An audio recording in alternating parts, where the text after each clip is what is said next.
winter storm watch in effect from Saturday afternoon through Sunday afternoon. What? Significant icing possible. Total ice accumulations between 1/10 and 4/10 of an inch possible.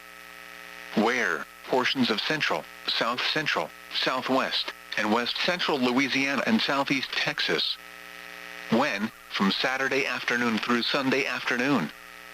Impacts, roads, and especially bridges and overpasses, will likely become slick and hazardous. Persons should delay all travel if possible. If travel is absolutely necessary, drive with extreme caution and be prepared for sudden changes in visibility. Leave plenty of room between you and the motorist ahead of you, and allow extra time to reach your destination.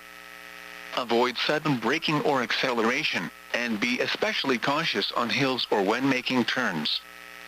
Make sure your car is winterized and in good working order.